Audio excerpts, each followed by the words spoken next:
Good morning and welcome to That's My Farm. I'm Michaela DeMott, your guest host, and I'm here in Chase, Kansas, talking with Doug Keesling about his crops, his livestock, and his advocacy for agriculture. Stay tuned and we'll be right back after these messages from our sponsors.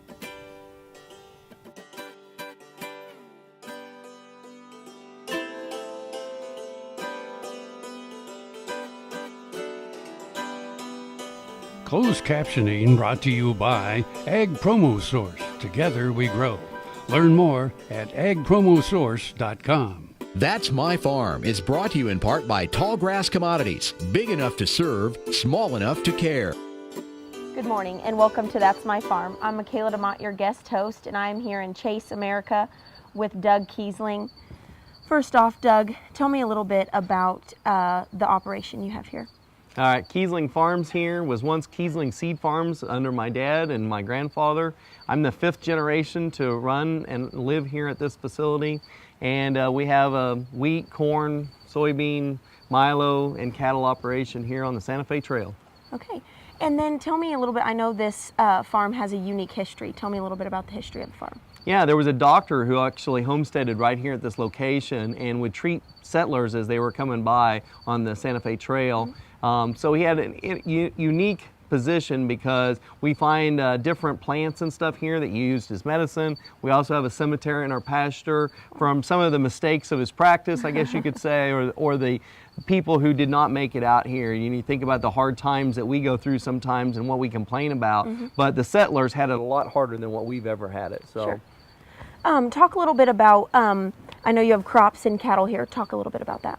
Okay, we raise a lot of wheat in rotation with corn and beans and milo and soybeans. The last couple of years has been interesting because we've gone from a drought to this year kind of a wet time. So we had tremendous yields on our wheat this year with prices being down, but ended up kind of being about the same as in the past years. But it's interesting to have those good crops, and we're harvesting corn right now, and those yields are way up. So great.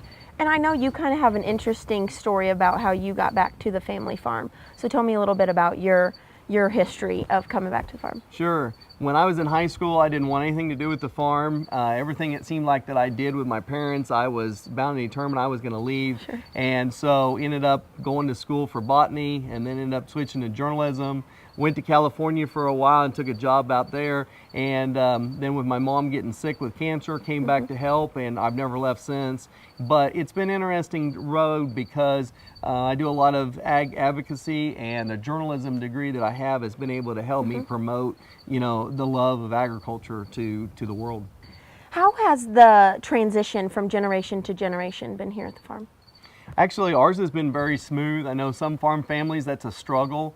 I'm the fifth generation, and we're already planning for our sixth generations. I have 4 children, and I'm wanting to go ahead and try to help them get set up where they can have a future forward.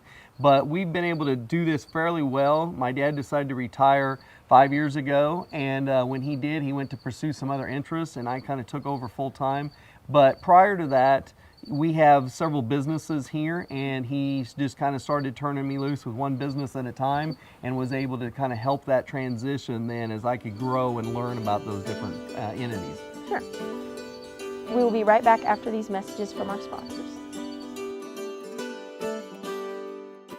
Soil is the life of a farm, and for 25 years, SureCrop Liquid Crop Nutrition has helped growers produce abundant quality crops while preserving and improving the soils they steward. SureCrop offers complete soil and plant analysis with cropping recommendations, delivery direct to your on-farm storage, and quality crop nutrition custom blended for your field. Choose SureCrop for the assurance of excellence for your soil. Call today or visit their website for more information. KFRM is one of the largest farm radio stations in the nation, dedicated to informing and entertaining rural listeners from northern Oklahoma to southwestern Nebraska. You can catch KFRM in many ways, of course, 550 on the AM dial, streaming at kfrm.com, or on your smartphone by going to the TuneIn Radio app, or on Ag AM in Kansas on Tuesdays and Facebook every day of the week. KFRM, tune us in. You'll be glad you did. The Kansas Wheat Innovation Center in Manhattan is rediscovering ways to get improved varieties and new genetics in the hands of farmers faster. Grower-led and checkoff-funded research initiatives are bringing about positive change. This grassroots leadership provides a strong voice in Topeka and Washington, D.C. Now is the time to partner with Kansas Wheat in moving wheat forward. Kansas Wheat Commission and Kansas Association of Wheat Growers. Farmers investing in their future and yours. Log on to rediscoverwheat.org. Ag Promo Source is a unique group of marketing specialists with one mission: help your ag business grow. Each affiliate has their own area of expertise, and they work together to bring you advice, products, and services. To get started, visit agpromosource.com. Ag Promo Source. Together we grow. That's My Farm is brought to you in part by Tallgrass Commodities. Big enough to serve, small enough to care. Good morning and welcome back to That's My Farm. I'm Michaela DeMott, your guest host, and I am here with Doug in front of his cornfield and on some conservation land. And tell me a little bit about how you use your conservation here on the farm. Sure, we're standing in a CP33. It's filter strips that go all the way around our farms. The majority of our pieces of land have these. They work for multiple purposes. One, they clean up, this farm has lots of terraces, so it cleans up any water coming in and out of the farm, so that we're doing a better job with the environment and all of this. Also, this is perfect hunting grounds and nesting grounds for pheasants, upland birds, quail, turkey. The deer love to lay in here. So, you know, with 4 children and I enjoy to hunt, it's nice to be able to come out here on a weekend, spend time with your family and your kids to be able to go hunting. And then also, we also bring other people out, and when we're educating them about farm and farm life, a lot of times hunting comes up because it's something that they'll do. So we like to bring them out here and we'll walk these strips and to be able to do this. So I guide pheasant and quail hunts also in order to do this. And you know, also we do this as something that we can give back to the community. My son was in the hospital a little bit. Children's Mercy treated him so well in Kansas City that I donate hunts either to Children's Mercy or St. Jude's, and it's something that I can give back to the community by donating pheasant hunts and then guide those hunts back to the community too. So great. So we're here in front of your cornfield. So tell me a little bit about the crop and land side of things on your farm. Sure, we got cornfield behind us. This isn't considered to be one of our most productive fields, but this year it is doing very well. It's a blow sand field with high elevation changes, as you can see, that really drops off behind us. And this year the corn is doing tremendous. Dryland yields, what we've cut so far, have been running 140 to 150 bushels on this, which is tremendous for this piece of soil. And so we're really blessed by all of that to be able to have this good of corn on here in this type of year. But we will be, after we harvest the corn, we'll be planting wheat back. So it will be no-tilled right into these stalks shortly after. Then we'll have 2 years worth of wheat on there. Then we'll go back and either double crop beans or milo back into those. And then whichever we choose the opposite of those two the following year, and then it'll go back to corn, and then after the corn, then it'll go continue right on in with the double crop wheat and back into the rotation again. Okay, and what are some other practices? I know you do some organic type farming here. Talk to me about that. All of the fertilizer we use on our crops across our whole farm is organic chicken litter from an egg laying facility that's only 4 miles from this site. So we stockpile the chicken litter as it comes out every week, spread it that week in order to keep flies and insects down, and use that as a source of organic manure. It's natural, it's high in phosphorus, trace minerals, and it works perfect for the soil. And it's a way to keep not only the crops but also our grasses going in our pastures and in these conservation reserves. And it's a natural thing, so that we feel very comfortable that we're doing the right thing for the environment. So speaking of your grasses, I know you have some unique things about some of your land here and some history to this farm here. Sure. Almost all of the land that we farm is owned by family members. So my father, myself, I have 2 older sisters that each have a piece of land that they keep. Even my 2 sons already have a piece of land that's in their name. And so this piece of dirt, my grandfather bought during the Depression for $192. He bought 160 acres here, and it was his father-in-law's. And so his father-in-law, during the Depression, the bank was in the process of foreclosing on this piece of dirt, and he went in and paid the loan off and got it. I'm sure that made extra bonus points for a son-in-law to do that. So even back then, you know, I'm sure people went for bonus points. And so this was kind of an interesting piece of history, and I now own this piece of land and really enjoy the history and all that goes behind that. I believe that God only made so much land, and that we need to do the right thing by it and protect it and do the right thing for our environment, because I plan on living here all my life. Great, thank you. We'll be right back after these messages from our sponsors.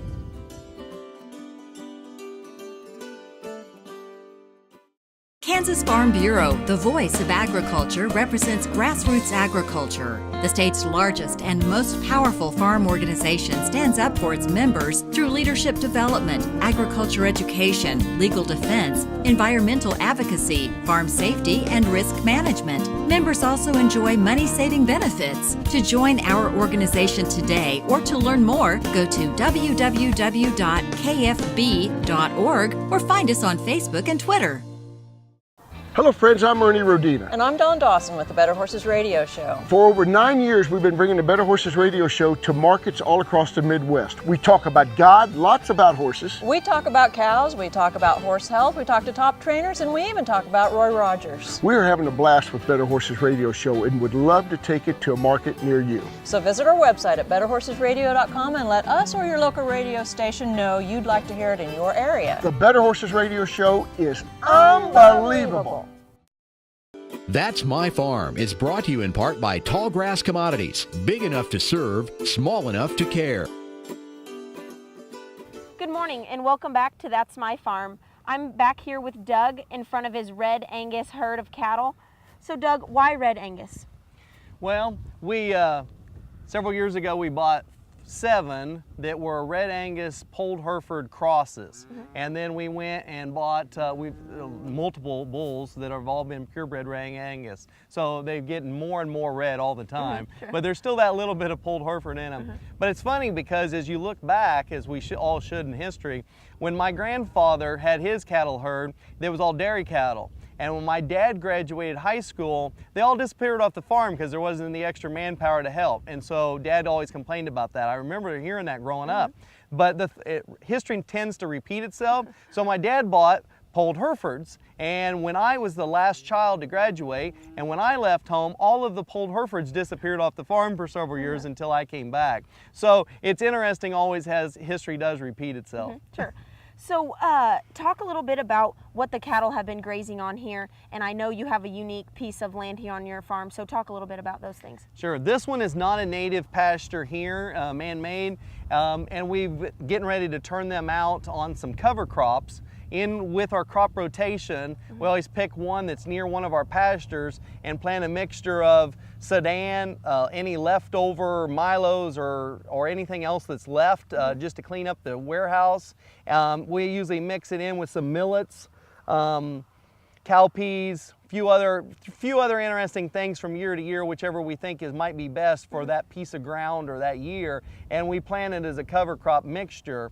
And this one's planted on the other side of the fence, and they're going to be turned out here tomorrow on it, and so that way they can graze it and continue. So that's the way we're able to keep most of the herd together, or a bigger chunk of the herd together in one spot instead of rotating. And you mentioned the one native piece. We have one piece that's still native grass.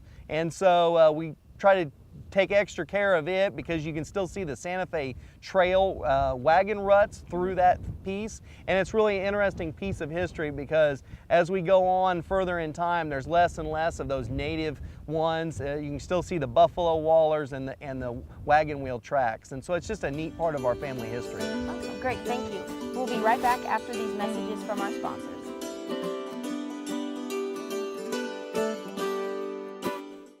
Tarwater Farm and Home has been family owned and operated since its beginning in 1978. What you need for farm and agriculture, lawn and garden, clothing and footwear, and so much more. You'll be surprised at what you'll find in this huge store. They have what you need and lots of it. So come take a look. you'll discover that customer service is first and foremost. Always has been with the Tarwaters. Tarwater Farm and Home, 4107 North Topeka Boulevard.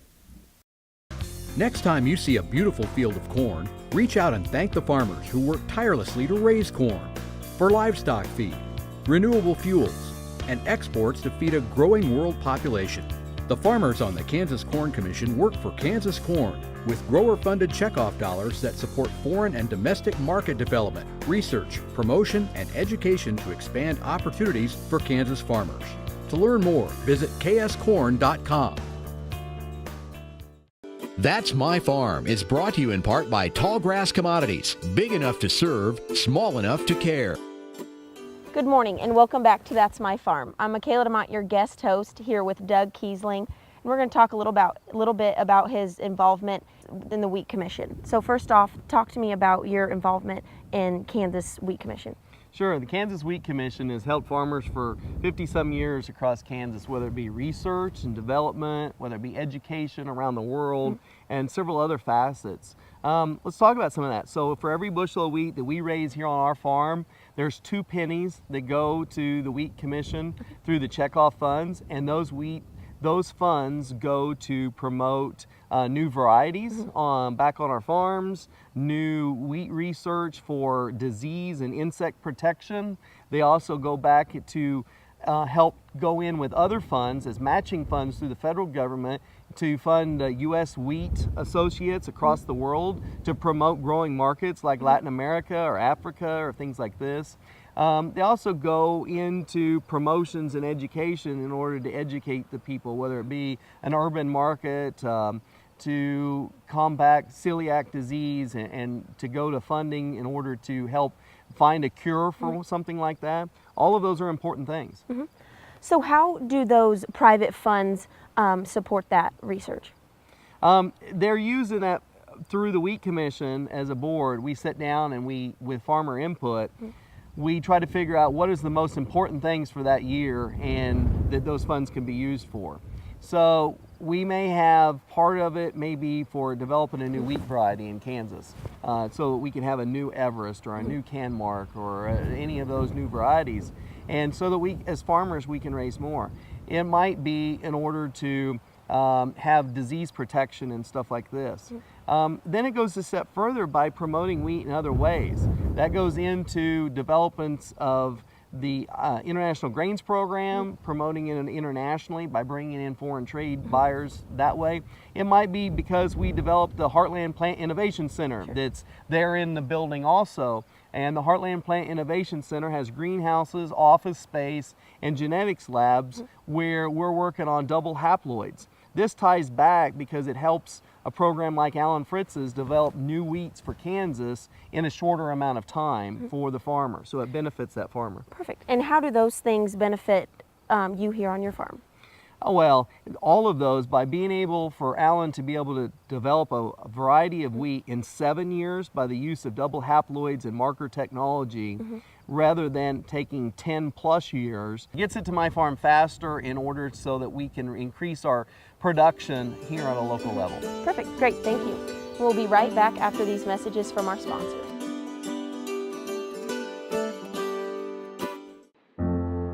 This is Eric Stonestreet, and as many of you know, I love my home state of Kansas. In March, Kansas ranchers lost homes, equipment, and thousands of cattle from the largest wildfires in the state's history. Imagine losing all you have in a fire. Not just your house, but your livelihood. Ranchers are beginning to rebuild, but it will take years and tens of millions of dollars to build back herds, fences, and other infrastructure. Today, I'm asking you to help. Donate what you can and show your support to the ranchers of Kansas. Simply go to kansasfires.com. Your donation is tax deductible and will go to those who need it the most.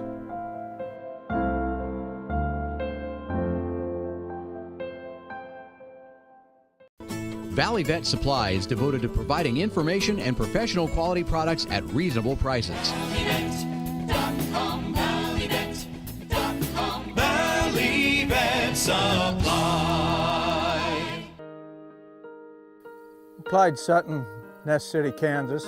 Lived on this place all my life. About a year and a half ago, got to where I couldn't saddle a horse. The pain was terrible. Read about stem cell. First it wasn't for me, then they started doing neck and back. Before I went down to Manhattan, the pain I was having from my neck down to my hand was curling my hand back. Some people had thought I almost had a stroke, and my shoulder had drawn up. I couldn't lift, I couldn't sleep, I really couldn't do anything, and was scheduled to be operated on, but was scared of the knife, I guess. Went and had it done. As you can see, I saddled a horse. I'm still building fence. Love to shoot a shotgun rifle, and I'm able to participate, not like I used to, but nevertheless I can do the things I used to do. And I want to personally thank the doctors, nurses, staff at Kansas Regenerative Medicine for the opportunity they give me to have my life back again. That's My Farm is brought to you in part by Tallgrass Commodities. Big enough to serve, small enough to care. Good morning and welcome back to That's My Farm. I'm Michaela DeMott, your guest host, and Doug is going to talk a little bit about his involvement outside of Kansas. So I know you're really involved in the state of Kansas. Talk to me a little bit about your involvement outside of Kansas and internationally. Sure. When it comes to agriculture, a lot of times we cannot think just right here on this farm, in this county, and sometimes even in this state. We have to think globally. So I've been trying to work on several fronts in order to help out Kansas wheat farmers sell other products. Lately we had a group of Cuban millers in Kansas. We showed them around, went through Kansas City with them, Topeka, Manhattan, showed them the innovation center that we talked about. And this helps because it helps to educate foreign buyers, whether it be from Cuba, Mexico, the Middle East, Africa, any of our major buyers, in order to help them understand how we operate and the rules and how to write a contract in order so they get the product that they want. So that's one of some of the main things. So I've traveled a lot, whether it be to Mexico, lately several times to Cuba, in order to open free trade up there. That really affects us a huge amount in Kansas because Kansas just got done raising a bumper wheat crop. We have piles of grain on the ground in certain places around, and we're starting fall harvest. I'm starting corn harvest now, and the elevators want to move this. If we could open up the embargo to Cuba, you're talking about 10% of the wheat that's raised right here in Kansas could be shipped down to Cuba immediately and be used by people right away. They're buying right now from the European Union, from Canada, so logistics-wise, we have an advantage. So if we could open that up, sell that, then that 10% would get rid of a huge amount of stockpiles of grain here. We also work a lot with U.S. Wheat Associates over abroad, working on projects like food aid that Jerry Moran has talked about a lot in some bills that he's working on. Also, the flour fortification for Africa, because sometimes bread is some of their only staple crops that they get on a regular basis. So the end goal is to sell more U.S. ag products, and I want to sell wheat from my farm. For sure. So you talked a little bit about education. Tell me about the work that you do in D.C. to educate, to kind of bridge the gap for agriculture. Well, sometimes with agriculture, we have representatives that represent our individual states. We have to educate them on what that means. So we have to educate them that 10% of the wheat crop here in Kansas could be shipped to Cuba, for instance, as we talked about, and how that makes a difference, how that could raise the tailgate price that every one of us that sells wheat, and how that could help us out economically. When it's all about supply and demand from a farmer, and a farmer is a price taker. So if we can raise the price of wheat just a little bit by raising the demand, then that helps every farmer out in this region. And so we have to be educated not only about things here on our farm, but about what's going on in D.C., whether it be directly with food safety, food regulations, maybe it's about our fertilizers that we use or chemicals in order just to cut down on the rules and regulations from an EPA standpoint that we deal with. So there's just so many things that we could talk about on all of those that, you know, we end up going to DC and trying to do an educational basis on them. Thank you, Doug, and thank you for watching this episode. Stay tuned every Friday morning for another episode of That's My Farm.